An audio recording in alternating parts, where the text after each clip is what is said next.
နောက်တစ်ခုအပိုလေးပြောချင်တာဥက္ကကြီးရဲ့ဒီ behavior ပေါ့နော်ကျွန်တော် podcast ကိုဇက်သိမ်းတဲ့အနေနဲ့ဘလို့နောက်ထပ် behavior တစ်ခုပေါ့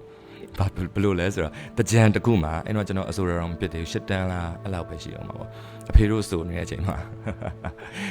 မန်တက်ပေါ်မြင်နေရတာပေါ့နော်ဥက္ကကြီးရဲ့အဲ့တေးရေးဆရာကြီးတရားရဲ့အဲ့မန်တက်အောက်အဲ့ရေပတ်နေတဲ့အောက်မှာသူကမတ်တက်ရက်ကျွန်တော်တို့ရှူပေါက်နေနေတူတယ်နော်အဲ့ဒီအချိန်မှာဟိုဘက်ရေပတ်ခံကားပေါ်ကဘဲနှစ်ပွေကအဲ့လိုဥက္ကကြီးကိုလက်ညှိုးထိုးပြပြီးတကောင်ကပြောနေတာဟာဟိုမှာကားပေါ့နော်ဘေးမှာလည်းဘသူပေါ့လာတော့စားမယ်ဆိုပြီးတော့သူတို့အဲ့လိုစားဖို့ဗျာလက်ဝါးချင်းရိုက်ပြီးတော့တွားပြီးတော့တင်မလားဟာဘာညာဘာပြစ်လဲညာပြစ်တယ်လို့တော့စားဖို့ပေါ့အုံနောက်စားဖို့ပေါ့နော်ကျွန်တော်ထင်တာတော့အဲ့လိုပြောရထင်ပါတယ်ကားပေါ်ခုံစင်းလာပြီးဒိုးလဲဒိုးသွားရောဟိုလဲရောက်တော့ तू ကဘာမှမပြောရသေးကိုကားဆိုပြီးတော့ဥက္ကကြီးစီကိုလို့ပြေးသွားလက်ကြီးကိုဆက်ပြီးအဲ့ချိန်မှာဥက္ကကြီးကသူ့ကိုအဲ့လိုဖမ်းဆွဲလိုက်ပြီးတော့နှကန်းကို kiss လုပ်ပလိုက်တယ် French kiss နော်အကြာကြီးပဲဆိုင်သူစောင့်တွန်းလွတ်လိုက်တယ်အဲ့ဘဲကို तू လှုပ်ချင်တိုင်းလှုပ်ပြီးတော့ तू စောင့်တွန်းဘဲကိုစောင့်တွန်းလိုက်ဆိုခိုးဘက်ကအဲ့တေးရေးဆရာစီကို तू စောင့်တွန်းလိုက်အဲ့မှာအဲ့တေးရေးဆရာအဲ့သူ့စီကိုအဲ့လိုတပတ်လဲပြီးရောက်လာတယ်ခုနစားမယ်ဆိုရယ်ဘဲကိုအဲ့လို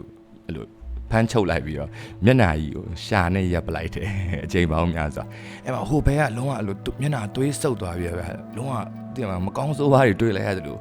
ဖြူပြပြီးတော့အဲ့လိုသူ့ကားပေါ် तू ပြန်တက်သွားတယ်အဲ့လိုအရှိန်နဲ့မောင်းထွက်သွားတယ်ပေါ့နော်အဲ့ဒါလေကျွန်တော်ပေါ်မှာ